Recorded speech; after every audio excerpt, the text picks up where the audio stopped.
Hey guys, it's me. Do you remember me? I know it's been forever and I'm so sorry, so please forgive me. I have so much to tell you guys and I'm going to try to do it as fast as possible. But first I want to say thank you to everyone who has contacted me, emailed me, sent me messages, added me to MySpace, and have been a huge friend. Thank you. It means a lot. To all my subscribers, thank you again for hanging in there. You guys are amazing and your support means the world to me. And I just need to say that first. Okay, first update as fast as possible. Those of you who are following me on my diet, I know it's been forever. I've been on my little hiatus since the end of February. I'm not sure how I lost the motivation in February. Just some things have happened, I guess, and I'm not sure. I go through a wave of emotions, and they say that that's completely normal after you lose a child, and you know, it's frustrating because you just want to be normal again, but these wave of emotions just, they crash over you, and it just, you know, you just, I don't know, it's hard to describe.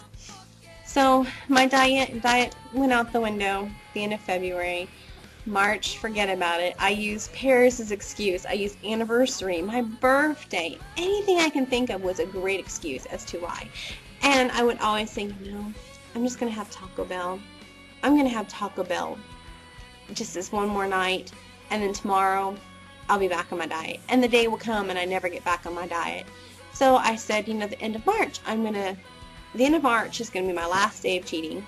Well, that carried into April. But I'm happy to say that I started my diet again on Monday, and I hit it headstrong, so I'm doing really good. I kicked my caffeine soda intake.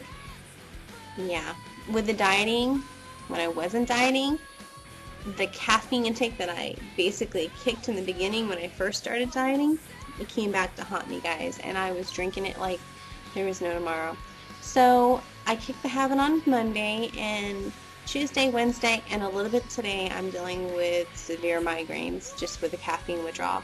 But I'm not gonna let it win. I'm gonna get through this, so that's a good thing. Also, I wanted to let you guys know that I've decided to move forward because I have gained weight. I can see it in the way I look. My face is rounder, the way my clothes wear, my attitude, everything.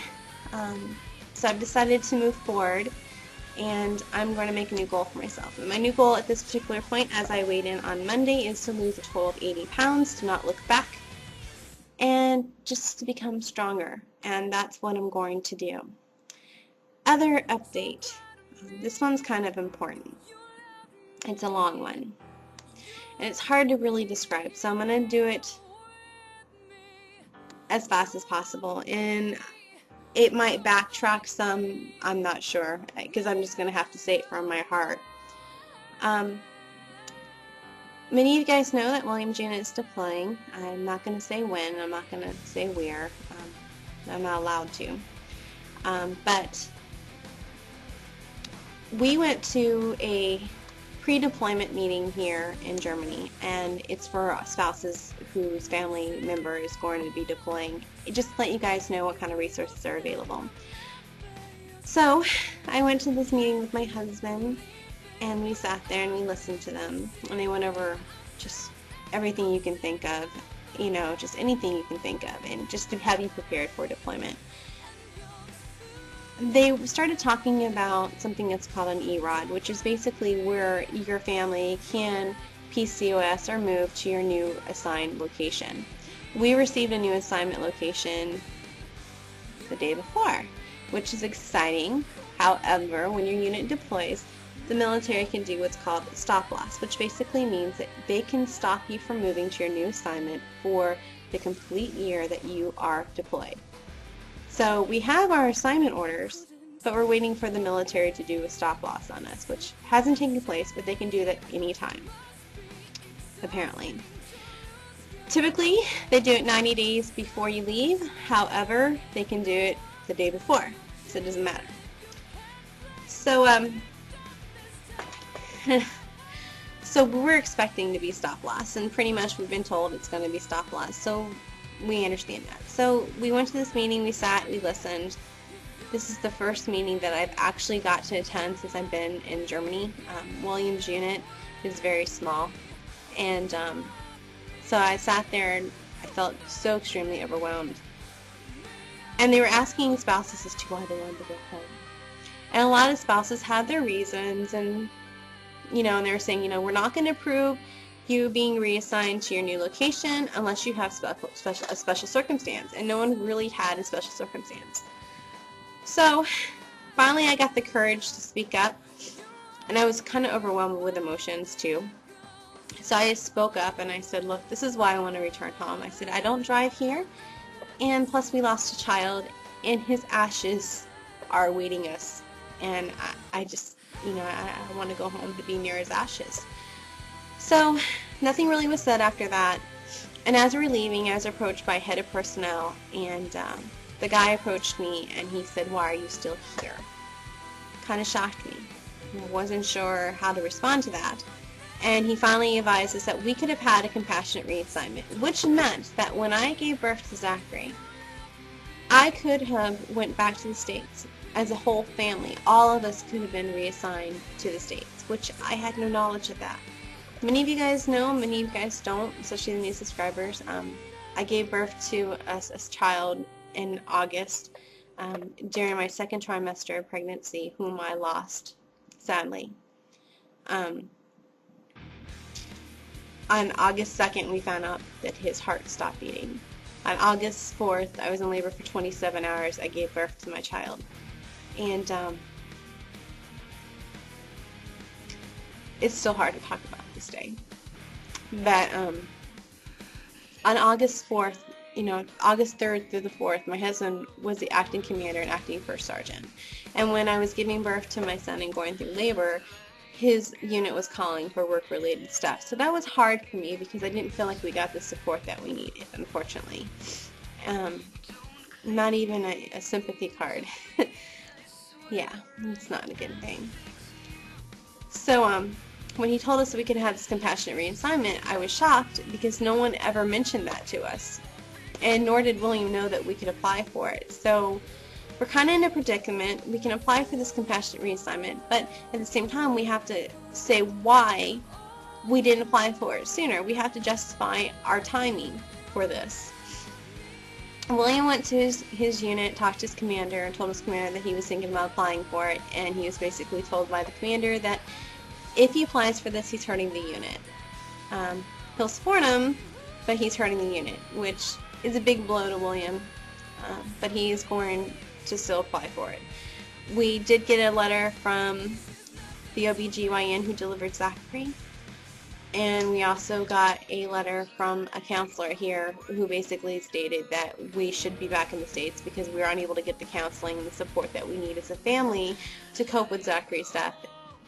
There's only 3 counselors here, and with the amount of soldiers coming back, and especially with post-traumatic stress disorder, there's such a high demand for counseling, it's really hard to get your foot in the door.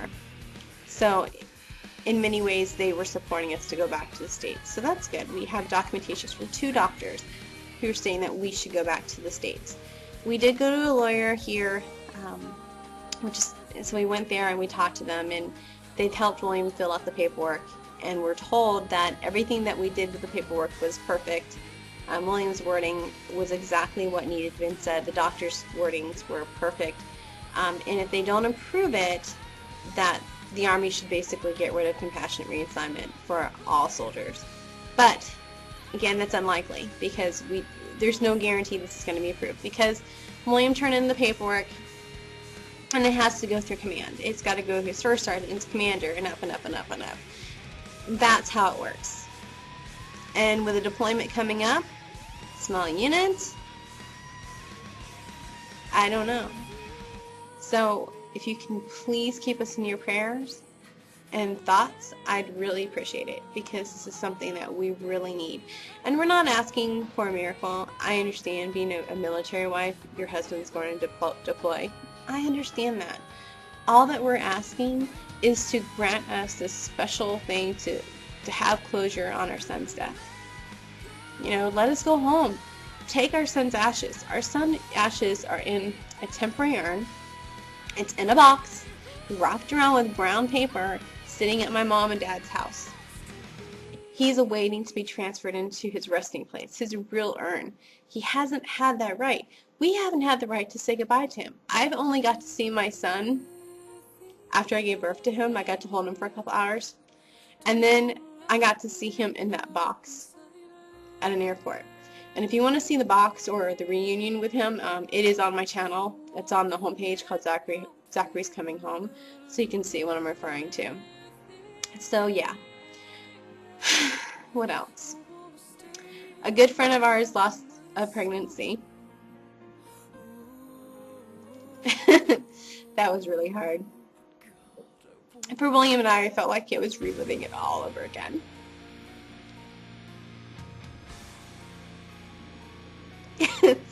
Better. Oh, and William has a head concussion right now. So, these are just some of my updates. I think I've talked way too long, so I'm going to end this. Thank you guys for listening to me, and thank you for supporting me and understanding why I've been gone for so long. I miss you guys more than words, and I promise every Friday, not this Friday, but next Friday, I'm going to be doing my diet vlogs again. And I promise to be more online, so I'm sorry. I'm going to put all my information for contact. Is it this side? Yeah. I'm thinking this side. It's this side. I'm going to put all my contact information on this side so you guys can contact me. I have Skype, MySpace, Yahoo I am, so you guys can contact me as well. And you guys are all in my thoughts. Thank you again for everything. Much love.